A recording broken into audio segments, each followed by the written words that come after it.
What is up, you guys? It's Motionless here, and today is currently Christmas Eve, which tomorrow is going to be Christmas. I decided to make this video before Christmas Day, because why not? I just wanted to make a video on this topic. I got this question from my last video, my Q&A video.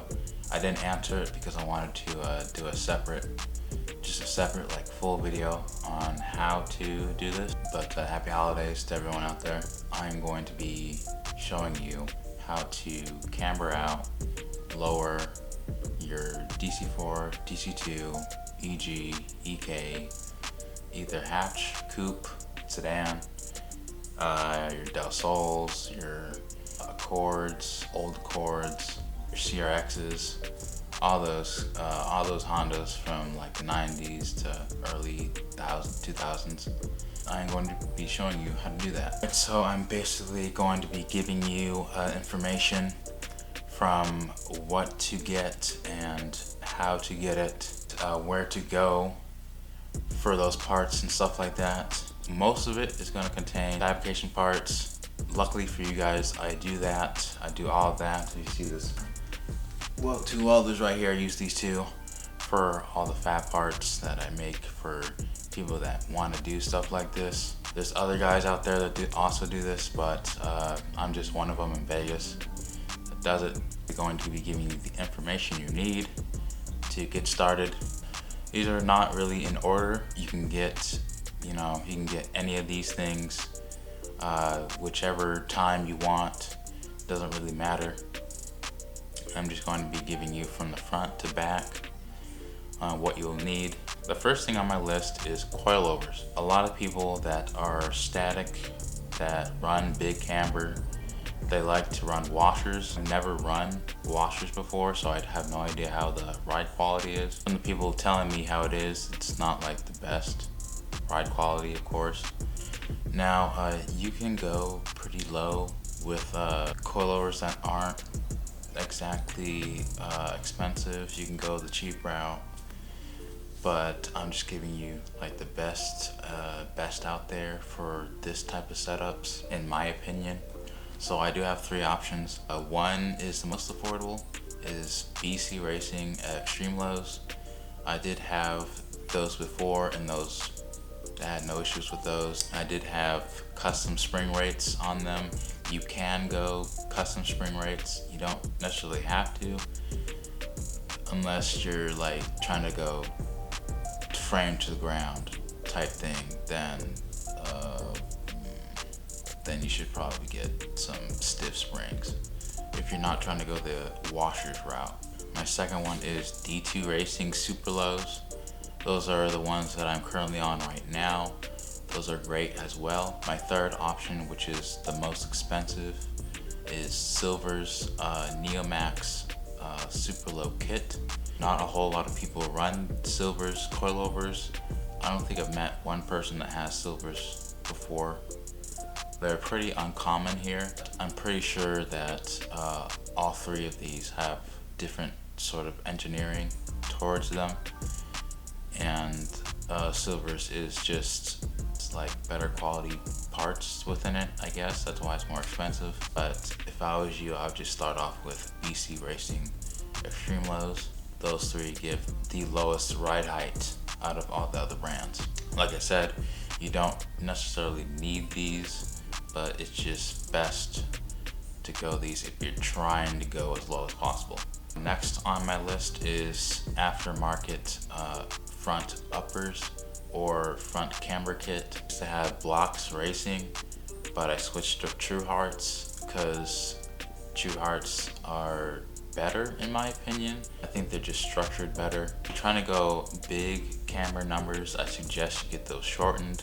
If you're just going for like a little bit more camber, don't worry about that at all.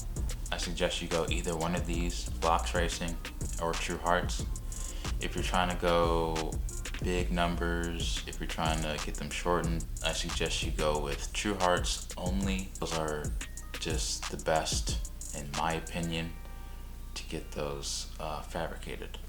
Now the next thing on my list is something that a lot of people are kind of are kind of iffy about getting your spindles cut and tilted. A lot of people like to run -8 degrees of camber up front, and they don't know how to get more. Pretty much getting your spindles cut and tilted are the biggest thing that you need done to get more.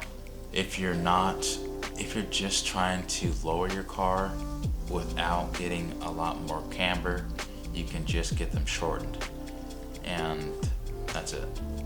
That is basically a crucial part of what you will need for more camber for your car, and also slamming it as well.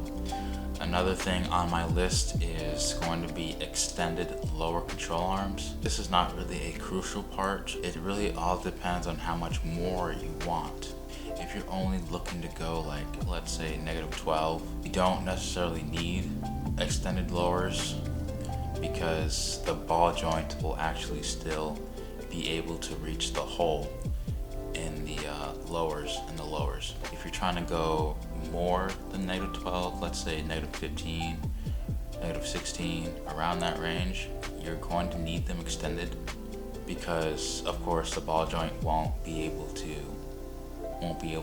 reach the hole for the lowers. And also, if you don't, you will actually have some axle binding, if you don't have extended lowers for, let's say, a -15 degree cambered setup.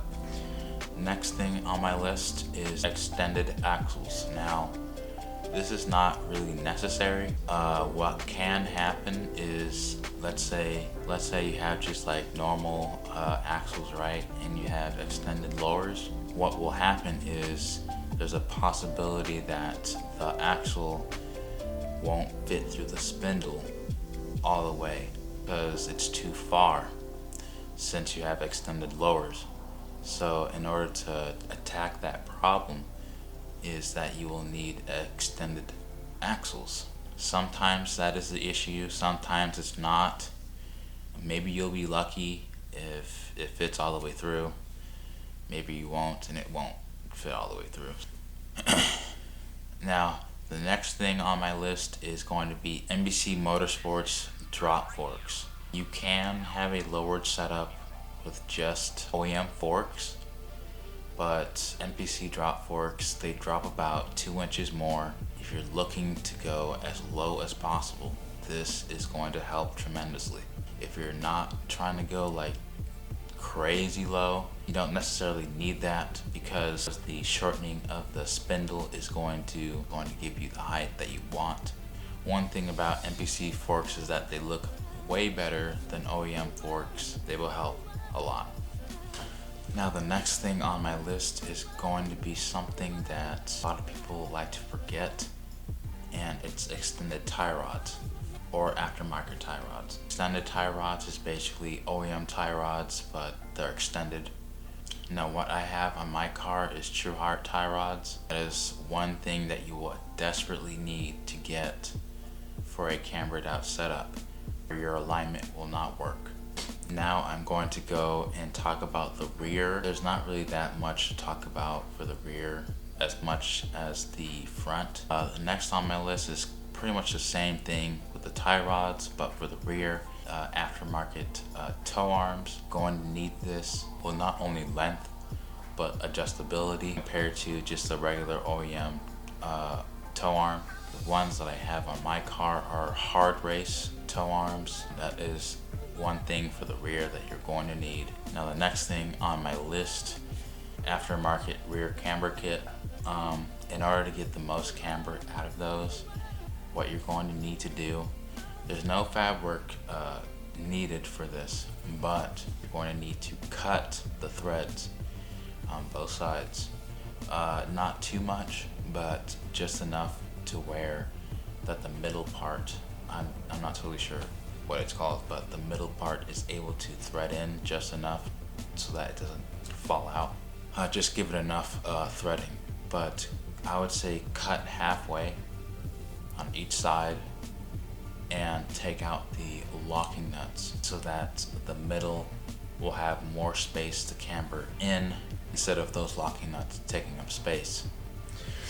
Now the last thing on my list is going to be extended rear lowers or aftermarket lower control arms. The best rear lowers for a rear camber setup be MPC rear drop arms. Those are actually the best you can get for a camber setup. Not only that, but also slamming your car. They go lower than like the ordinary aftermarket rear lowers, hence the word drop rear lowers. That's pretty much the last thing that's going to let you be able to achieve a high camber slammed setup for your car. I'm going to leave a link down in the description to pretty much every product that I have mentioned, to where to go to get these. That's basically going to be the end of this video. Need any fab work done from me, hit up my fabrication page, Stand to Welds. I can either get the parts for you and ship them to you, or you can ship me the parts and I do them in here and ship them back to you. Cost a bit more for me to get the parts for you, since if you want extended lowers and you want me to get them, of course I'm going to charge a bit more just for the labor and for the cost to get the lower control arms from the junkyard or wherever I get them from. Concludes it. That's the end of this video. If you have any questions, let me know down in the comments, or just hit me up on Instagram on whatever you need. Yeah, we are very close to 200 subscribers, so if I can get 200 by the end of this month, I'd be very, very grateful. We are setting milestones on this channel, and I can only see it going up from here. So yeah, that's it guys. It's Motionless. Later.